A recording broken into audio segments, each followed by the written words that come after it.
Hello, and welcome to another episode of the JASN podcast series, a monthly podcast where we highlight an exciting paper from the current issue of the journal.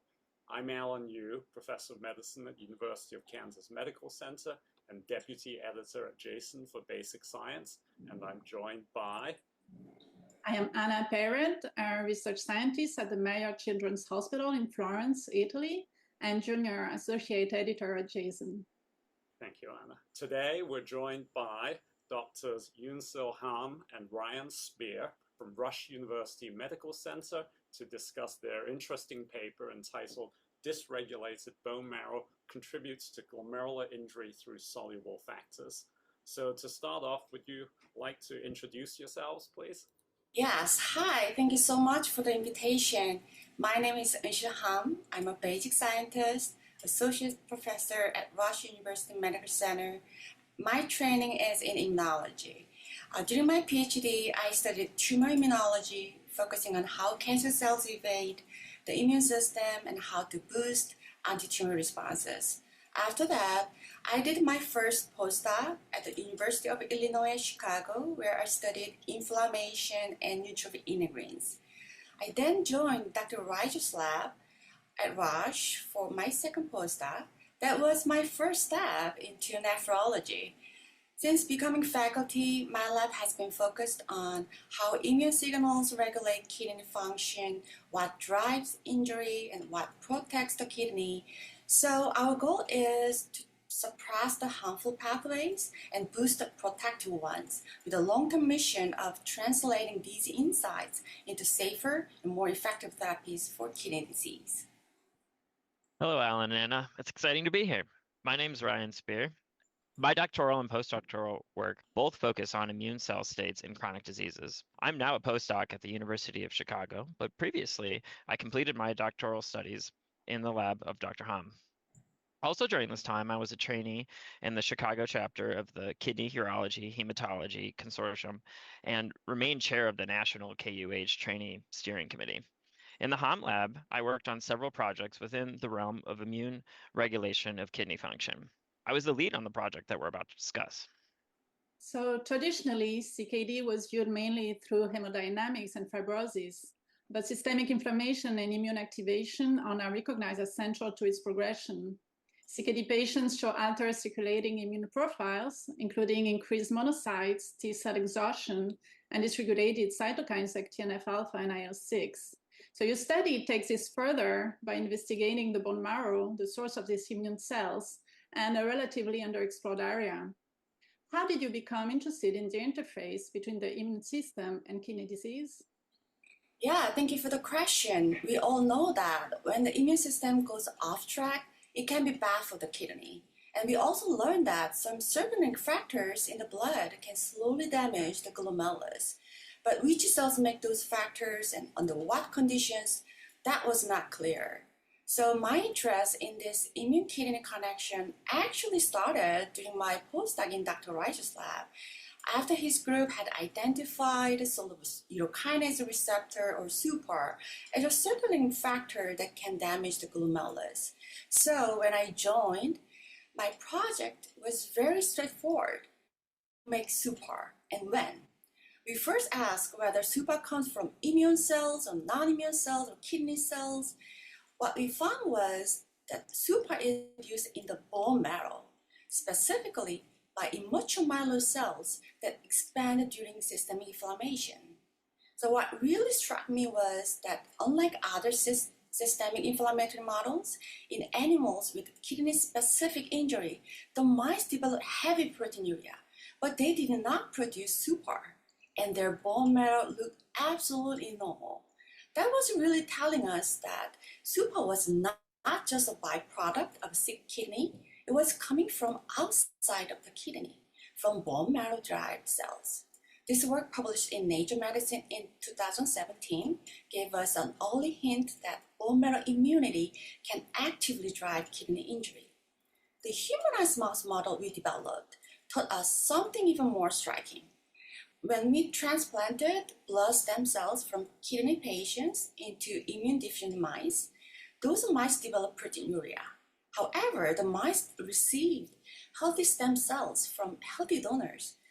They are fine, they're perfectly fine.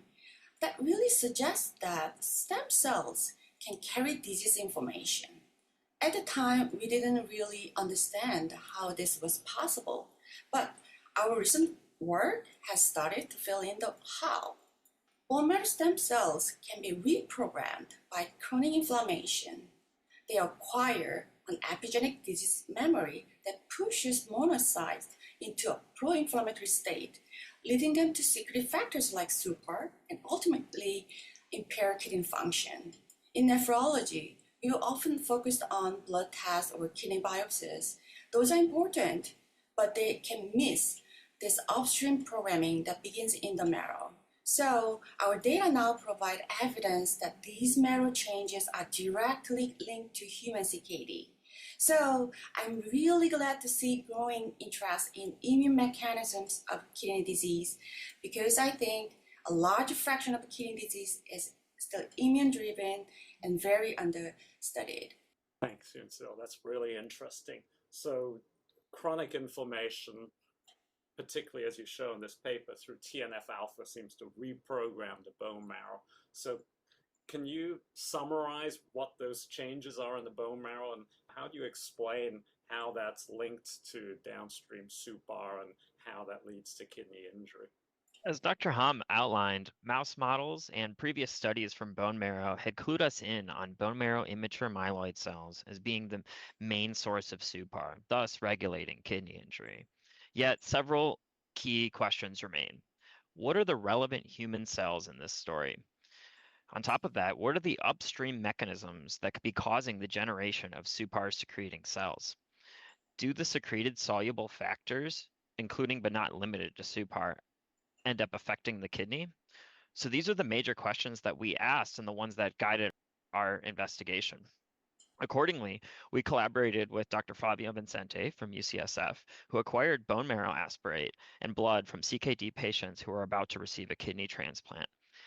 I just want to highlight, these are some very rare samples, and they allowed us to make some very novel observations. First, we utilized single-cell RNA sequencing to characterize the immune cells of the marrow.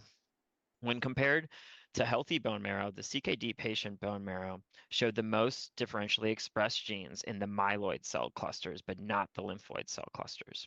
Further, the highest expression of the gene for SUPAR was seen in the myeloid cells, and more specifically, monocytes. In fact, these monocyte clusters had many enriched pro-inflammatory pathways and genes. Some of those included cytokines, chemokines, and much more. So overall, we identified that CKD patients had altered bone marrow, and specifically in the form of pro-inflammatory monocytes. Secondly, we investigated the soluble factors in CKD patient blood and bone marrow compartments. Through ELISA, we unbiasedly measured 10 pro-inflammatory cytokines and SUPAR. SUPAR was found to be increased in our CKD patient blood and bone marrow, which matched our mouse studies and many previous SUPAR publications. To our surprise, though, one cytokine had significantly increased in CKD patients systemically. It was TNF-alpha. Although a common cytokine involved in many pathways, TNF-alpha has a half-life of about 30 minutes in adults. And to clarify, these CKD patients, they're not standardized for gender, age, or disease progression. So a systemic increase in TNF-alpha is quite a finding. This observation suggests that CKD patients have a unique TNF-alpha version of systemic chronic inflammation that is potentially altering our bone marrow. So naturally, we asked, is it? Our studies continued to investigate whether TNF-alpha was causing the observed bone marrow alterations that we had seen in these patients. And I'm excited to say that it did have quite a similar effect. Through revisiting our proteinuric mouse models and in vitro differentiation of stem cells with or without the presence of TNF-alpha, we showed that TNF-alpha alters bone marrow myelopoiesis to create pro-inflammatory monocytic cells that have an inflammatory secretome that includes SUPAR, IL-8, IL-6, and more. And we further asked if the secretion from these altered monocytic cells does actually negatively affect the kidney? That's an important question. Through a glomerular filtration barrier model and a high-throughput podocyte cytoskeleton assay, we showed that the secreted factors from these altered cells do negatively affect the kidney. So overall, systemic TNF-alpha increase was a unique observation in CKD patients. In mouse and in vitro myelopoiesis, TNF-alpha was shown to skew bone marrow alteration to inflammatory monocytes that secrete factors which negatively affect kidney function. So your study analyzed bone marrow aspirates from CKD patients, revealing skewed myeloid populations, elevated TNF-alpha, hyperactive, metabolically rewired cells. But corticosteroids did not reverse TNF-alpha-driven monocytic skewing or SUPAR secretion. Why do you think these cells are resistant to standard immunosuppressive therapy? And what are the implications of this finding for developing new treatments for CKD? Yes, corticosteroids are the mainstay for many CKD patients, and they broadly suppress immune function. That's why our results were so striking. In our study, corticosteroids actually did lower several cytokines, but they did not reverse the TNF-alpha-driven shift toward inflammatory monocytes or the superproduction. So our best explanation is that these cells are not simply activated, they are reprogrammed. TNF-alpha puts epigenetic marks on monocytes that make them stay in an inflammatory state. Steroids broadly dampen transcription for a short time, but they don't erase those epigenetic marks, they don't reverse the lineage bias in the marrow, and they cannot reset the altered metabolic wiring of these cells. On top of that, TNF-alpha tends to feed its own loop, more TNF-alpha signaling, more SUPAR. So the skewed myelopoiesis keeps going despite general immune suppression. The therapeutic takeaway is to move upstream and target the program itself. So interrupt the TNF-alpha SUPAR axis, the pathways that keeps monocyte inflamed, aiming to reset rather than merely suppress. In practice, that means develop treatments that reprogram these cells and using biomarkers such as TNF-alpha, SUPAR, and monohyde signatures to identify patients who are unlikely to benefit from steroids and to track the response over time. Thank you. That sounds like really novel pathway to target that hasn't been approached yet, right? So Ryan, you'd mentioned that secreted factors from the myeloid cells cause proteinuria, and you tested this in your paper using zebrafish and cultured podocytes. For the readers who might not be familiar with this, can you talk a little bit more about these models and how you used them so cleverly to test this? Absolutely, Alan. We wanted to functionally investigate how the secreted factors from our altered bone marrow cells affect the kidney. So we did this in two routes. First, we tested the glomerular filtration barrier integrity through a transgenic zebrafish model. This is an advanced model where the fish expresses fluorescent vitamin D binding protein. This protein is about the size of albumin. It's in their blood, so their blood is literally glowing. Therefore, if glomerular filtration barrier integrity is compromised, the glowing protein will leave the blood, therefore less glowing. We can measure this by taking pictures of the eye, which serves as a literal and figurative lens to measure the fluorescence intensity. For example, a known damaging agent, pyrimycin, will cause the fluorescence intensity of the fish eye to decrease when compared to the vehicle control. So we investigated our secreted factors. The secretome from our myeloid cells that were differentiated in the presence of TNF-alpha caused a decrease in fluorescence intensity, thus a loss in glomerular filtration barrier integrity. Now, for the second functional study, we wanted to investigate podocyte injury specifically. Podocytopathy is a key pathology in some CKD, especially those connected to SUPAR. Therefore, we created a high-throughput immunofluorescence assay that evaluated the cytoskeletal shifts in podocytes by measuring average cell area, actin fibers, and focal adhesions. We found that the secreted factors from the myeloid cells differentiated in the presence of TNF-alpha actually damaged the podocyte significantly. We compared this further with damaging controls and also with FSGS patient serum, and both of those showed podocyte damage also. So In both functional models, it was found to be clear that the secreted factors from our altered monocytic cells are negatively affecting kidney function through loss of both glomerular filtration barrier and podocyte damage. Now, you also asked a little bit about limitations. As in many fields, models are limiting, and the more functional models we could add, the better evidence and a better story. Specific to our podocyte assay, this is a two-dimensional model, and that doesn't really capture the 3D complexity of a glomerulus and the flow of blood and material. Now, this is a limitation that's really well known in the nephrology world, especially in the podocyte community. So if we could do further studies that include something like organoids or glomerulus on a chip, that could add some evidence for us. Now, in the world of in vivo, the zebra model is pretty advanced, but there are more in vivo functional models that could add some strength to our story. Thank you. Very interesting. So given that SUPAR and TNF-alpha are elevated in various CKD etiologies, do you think this TNF-alpha SUPAR axis is a driver of glomerular injury or a common pathway of CKD progression? And as a follow-up question, what are the next steps for your team? Do you plan to define the cellular sources of TNF-alpha and further explore the bone marrow niche in CKD? Thank you. Those are great questions. First question, is the TNF-alpha superaxis a driver or shared pathway? The short answer is yes. It's both a driver and a shared pathway. As Ryan mentioned, we first noticed that TNF-alpha and super are elevated in patients. That signal is very consistent. It holds across our data sets, across multiple assays, and in both in vitro and vivo models, all pointing to this axis as pathogenic. In prior clinical studies, including the 2015 New England Journal of Medicine paper, show that SUPAR is elevated across many different CKD etiologies.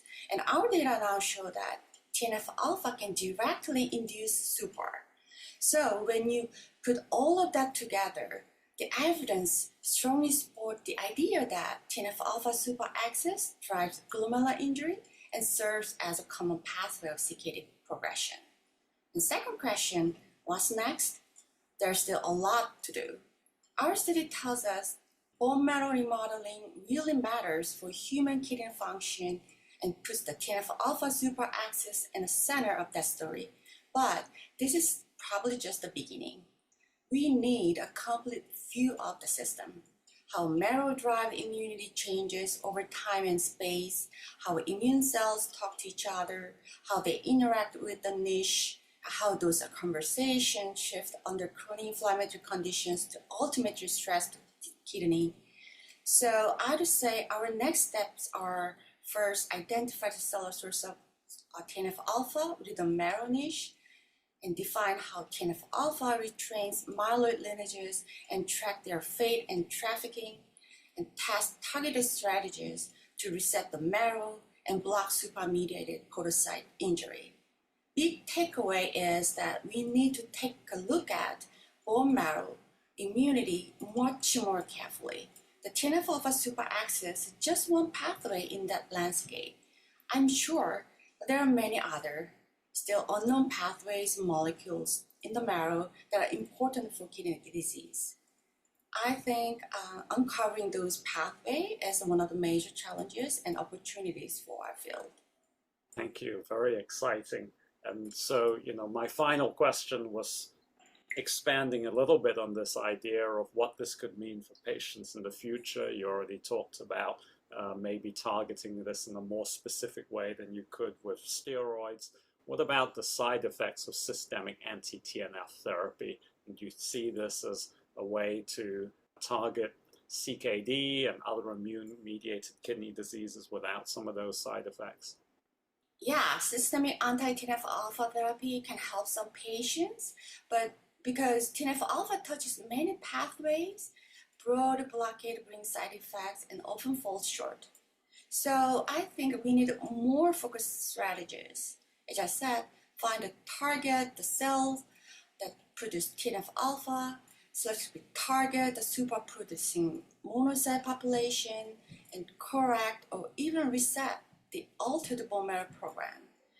From a basic science perspective, that means we need a much deeper view of bone marrow biology. Again, the bone marrow kidney axis is still understudied. The bone marrow is the place where immune cells are born and raised, and its environment shapes their personality and behavior. It's like children growing up, who their parents are, what kind of friends they make, what kind of neighborhood and school they are in, all have a huge impact on how they turn out. In the same way, when immune cells grow up in an inflamed marrow, surrounded by chronic TNF-alpha, metabolic stress, and harmful signals, they are trained differently. Our data show this clearly for myeloid cells, but the marrow also houses many other immune cells, memory T cells, B cells, and long-lived plasma cells that shape adaptive immunity, including autoimmune responses such as anti-nephrin antibodies.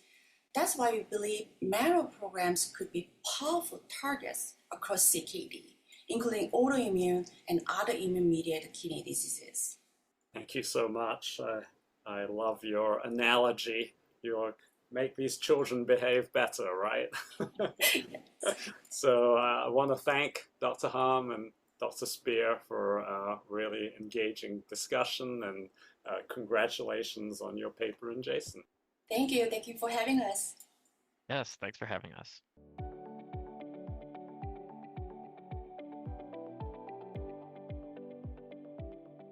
This podcast is copyrighted by the American Society of Nephrology. All rights reserved. All content in this podcast is for informational purposes only and is not intended to be medical advice. This podcast should not be used in a medical emergency or for the diagnosis or treatment of any medical condition. Please consult your doctor or other qualified healthcare professional if you have any questions about any medical condition or before taking any drug, changing your diet, or commencing or discontinuing any course of treatment. Thank you for listening to this podcast from the American Society of Nephrology.